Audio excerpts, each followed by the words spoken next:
Hello everyone, welcome back to my channel.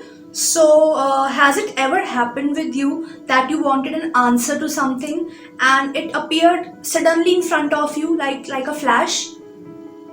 Has it happened to you? Like if it is yes, then welcome to the world of insight. Yes, you have heard it right. I'm talking about insight. So many of you might have heard about this term insight, but for the ones who haven't heard or who don't know the phenomenon behind insight, what it is, how does it work, so this video is for you all.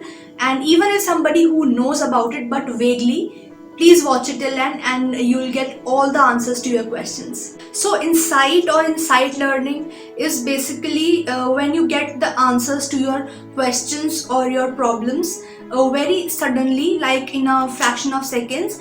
And it is not a technical procedure or a process which you have to go about it. There is no trial and error method in this. Like you are not keeping on answering your questions till the time you're getting the correct one. No, it comes at once only and that's it. Like you have found the best possible solution ever. So insight is basically based on the previous learnings or your previous experiences, and somehow it works for you in the present as well. And the other involves us to find the solution to our problems, not step by step or in a technical way as I said earlier, but rather it happens unconsciously. But then unconsciously here doesn't mean that it happens suddenly or immediately without no background. No, it doesn't happen like that. You unconsciously are looking for solution from a very long time. You're working upon it unconsciously, and then suddenly one day there's a eureka moment, or you finally got the correct way or the correct direction to think upon or to work out your things. So basically, what all things influence your insight? So first of all, the amount of sleep you get. Yes, it is very important. We all talk about our sleep cycles and how important it is for us. This sleep pattern kind of decides for us that how much insight we are gaining. If we are peaceful, or if we have slept peacefully, if we have had a sound sleep, then definitely our mind, our body is going to be fresh enough to respond to events, to problems, or to the questions we encounter in day-to-day lives. So accordingly, if we are fresh and we have had a good sleep, then definitely we'll have a great insight. One's emotional states affect their insight performance for sure. On one side there's a person who's having a positive mood, who's happy, cheerful, and on the other side the person who's anxious enough, who's very nervous, or who's very in a very topsy-turvy state.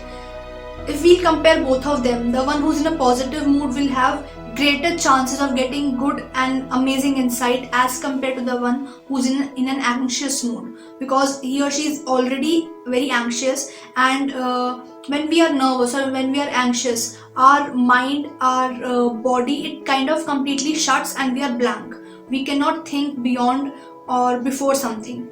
So that's the thing. Emotional state matters a lot. So having break, as we say that we need a break or I need a break, it is not said like this only. It is said for a reason, and the reason is that if we take a break, we have me time or alone time, or that peaceful state of mind which we weren't getting earlier because of our busy schedule, or because of the hustle bustle which was going around. So if we take a break, there are like more chances that we'll get insight better as compared to if we'll not take a break. Also, if we talk about group exercise or group work, it has been seen in the studies as well, and also we can see it practically around us, that if we work in a group or if we discuss something in a group, we get better ideas or we get better insight learning. Other than if we are alone or if we have no one to guide or no one to support. Someone with a more open personality, or the ones who are broad-minded or open-minded, have higher chances of getting insight or insight learning as compared to the ones who are very rigid in their thoughts, in their actions, or who have already made a certain pattern for themselves and they are very rigid about it and they cannot break it very easily. So the ones who are very flexible with their different situations or with their different approaches have a better insight learning as compared to the ones who have a rigid mindset or a mental set. IQ and EQ, which is the intelligent quotient and the emotional quotient, these two play a very very important role in insight learning. The ones with higher level of EQ and IQ have more chances of getting better and best insight learning as compared to the ones who are low on this. So why are we interested in talking about insight?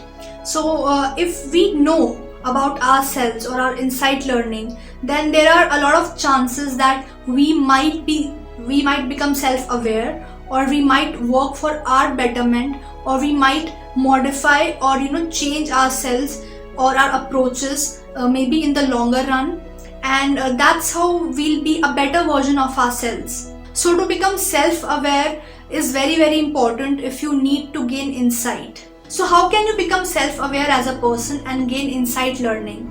So first of all, you need to have people around you whom you can trust, or trustworthy people.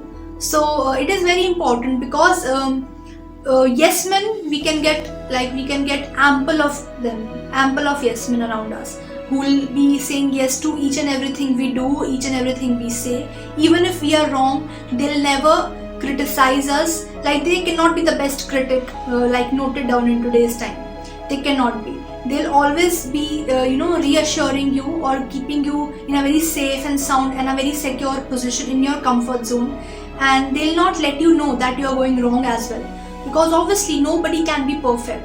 You, me, anybody, we can go wrong at times, but if we have yes men around us, they'll never tell us where we are going wrong, or where we can correct ourselves, or where we can modify ourselves. No, they'll never tell us.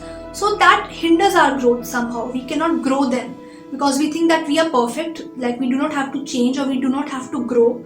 So we stick to our approaches, and suddenly what happens is somebody comes in our life who has nothing to do with us, who has no relation to us, who is not getting any kind of benefit or any profit out of us, nor we are getting in return. So they'll be saying straight on our face what it is or how it is.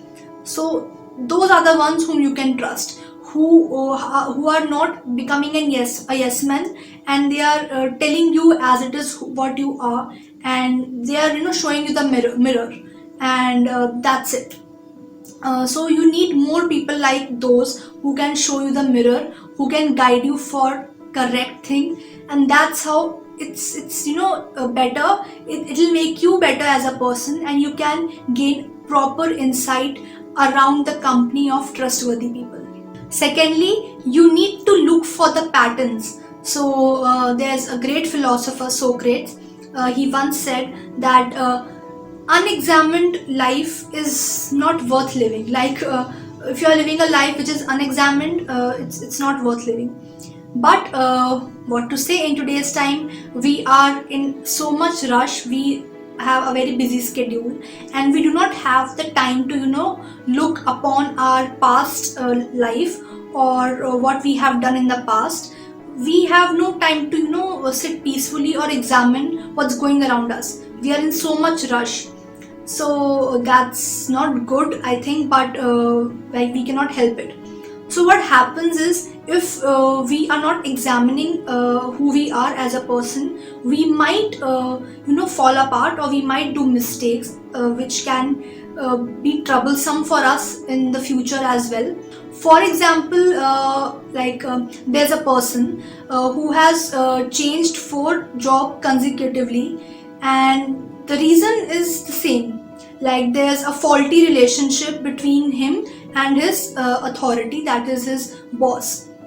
So if he'll examine, or as I said, if he'll examine what's going around in his life, or that pattern, if he examines that, then the pattern is same. When he had left all his 4 jobs, or he resigned, or he was thrown out, whatever. But if he'll look upon to it, there was a pattern which was going through, which is a faulty relationship of him with his authority or his boss. So maybe if in all these 4 jobs there was the same pattern, maybe the problem is with the person himself, who has changed his job or who had left all his 4 jobs.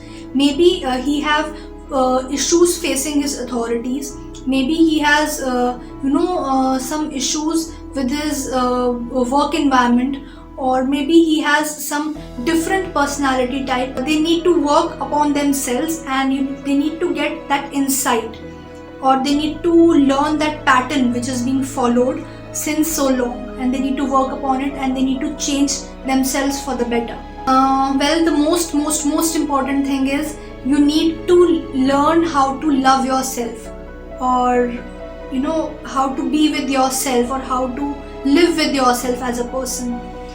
What happens is we ourselves can be the harshest critic, or can be the perfect critic for ourselves, but we choose not to. Even if we know that we are going wrong somewhere, or if we have some imperfections in us, like as I said, nobody is perfect. That's completely fine. So we still tend to ignore it, or we still live in denial, and we do not like to accept the reality. So that's how we all are. All humans are. But the day we'll start accepting our flaws, and start working upon ourselves, and start loving ourselves as a person, then definitely we'll accept how we are. We'll accept our perfections, our imperfections, our flaws, our do's, our don'ts, everything. So it matters a lot. If you need an insight, this is the best thing.